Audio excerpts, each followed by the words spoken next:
And welcome back to America Talks Live. Our special coverage of Election Day continues here on Newsmax TV.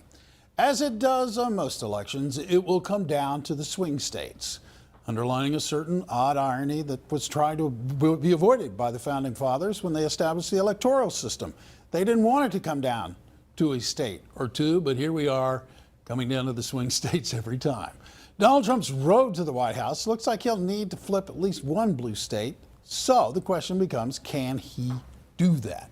Joining us to discuss, international reporter Margaret Howell, the founder of JaneUnchained.com, Jane VelezMitchell. She's also the author of the book Addict Nation, An Intervention for America, and the co-founder of Kira Media USA, Christy Kunzig.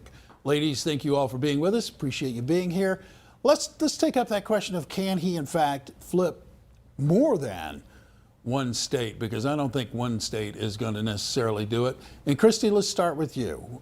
Sure. I know he's been trying really hard with Pennsylvania, and it's something that's been referred to as fool's gold for Republicans a lot, but he has been campaigning hard, and he's going to try. I don't know that he's going to be successful in Pennsylvania, but he is putting forth good effort. Michigan, though, does require a second look for him. He's been trying really hard there, and some of the polls have been showing that he's doing better than expected. But Margaret, he's got Ohio, which is considered crucial to the Republicans.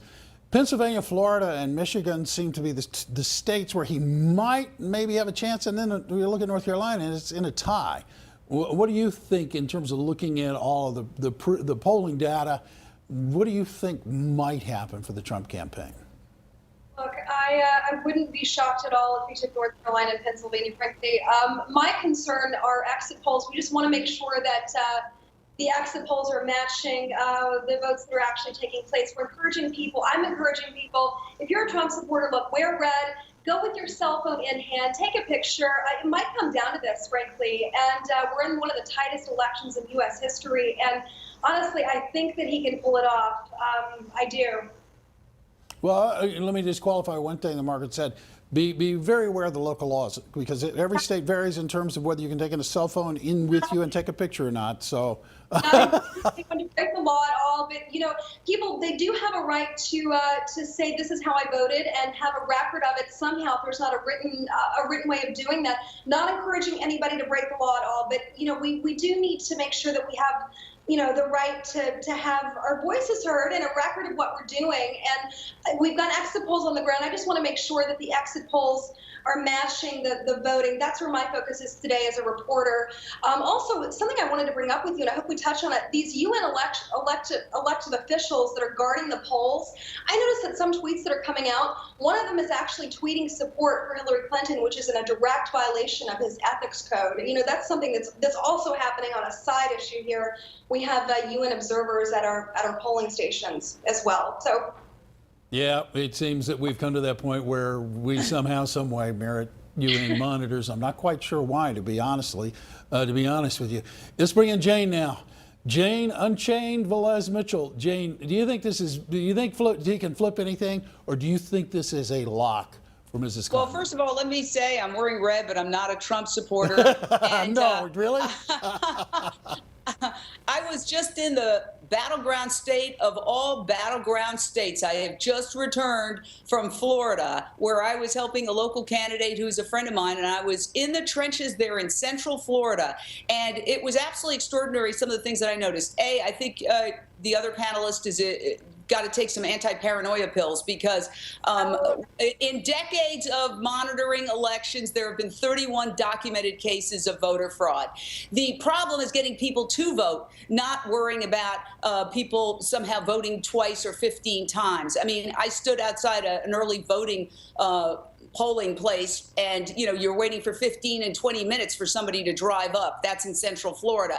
Now, I will say a couple of things. What I noticed is 90% of the people I talked to had already voted. Early voting is extraordinary, and I think it's all across the country. You're going to see that supported. So late developments may not influence the way they've influenced in the past, because early voting is becoming the norm. The second thing that I noticed, and I think that's going to be a key, is the Latino vote. The Latino vote is out in force, and I was in Central Florida. The third thing I noticed is there seems to be a complete rift between rural and urban. In the rural area that I visited, wonderful people. I had wonderful conversations with people that are on the opposite political side of me, and that warmed my heart. But rural is drain the swamp, Trump land. You go back to any kind of city, even a small city, and you start hearing a pro-Hillary commentary. So I think we've got two Americas. Oh, no, I think we've got two Americas. In fact, I think we've had two Americas for quite some time now, which I think goes back to Christie's point that she was making about Pennsylvania, because there is a lot of Pennsylvania, many people don't understand, is very, very rural. In fact, you know, it's been referred to as Pennsyltucky by a couple of different analysts. Christie, do your observations match those of Jane's? I definitely agree. There are definitely two different Americas depending on where you live. It's going to definitely change your outcome of your vote. Yeah, and I just have to say, you know, paranoia strikes deep and into your heart. It will creep. But Christie, do you really think people need to be recording their votes when they go out? Just to go to Jane's point about maybe being a little too paranoid. I don't think that there's any such thing as being too paranoid. I mean, we've seen, especially with all of the WikiLeaks, we see the corruption every single day. So why is it crazy to be a little bit paranoid that there might be something fishy going on with the voting? All right, let's go to a bigger question. What if Hillary wins? Because Hillary has promised to continue to use executive orders. If she can't get what she wants from Congress, she's just going to dictate it out. Margaret, this I don't think bodes well for a Clinton presidency should she win, because Barack Obama's have not been successful and have been successfully challenged in court. Are you concerned that Mrs. Clinton, should she take the office, might continue this overuse of executive authority? Oh, there's no question. Let me pop a paranoia pill here, because honestly, you know, we understand, and I am a libertarian, and I am a Trump supporter, obviously, but we understand that there is a massive abuse of power with Democrats. Obama did that for 8 years. There's no question. She's going to continue on the legacy, if you will. And right now, my only focus, I've got to be honest with you, is the election outcome, the exit polls today, and making sure that every vote actually counts. And going back to one of your panelists' point really quickly, we had a case coming out of California where a woman, an elderly woman, actually 81 ballots were delivered to her home. And there is an actual problem that we're seeing in this nation. I'm seeing it on the ground as I'm covering people coming out of polling stations, and I have been even with early polling stations over the past 2 weeks. We might have a problem on our hands, and frankly, this might come down to a court decision, just like 2000 for us. Well, that's where we are. I have to say, I will have to say that over the years I've been involved with reporting, and there have been some fine reports by a former colleague of mine, Kitty Pilgrim, who looked at the possibility of voter fraud. And what she uncovered in looking at these machines is that voter fraud is in fact possible, and it can happen. And the amazing thing to me, and maybe we can make this our final topic as we whip around this deal, the reason that we don't have a paper trail in most of these machines that confirm what you voted is because it comes down to cost. When it comes down to the sanctity of votes, Jane, is it stupid to put a cost on it? Shouldn't we just be able to verify by paper and by electronics that Jane and Bill voted for whoever Jane and Bill voted for? Well, I know there was early voting right after midnight in some small town where they all filled out paper, and in fact, Hillary won with 4 votes. I think there's 8 people or 9 people in the entire town.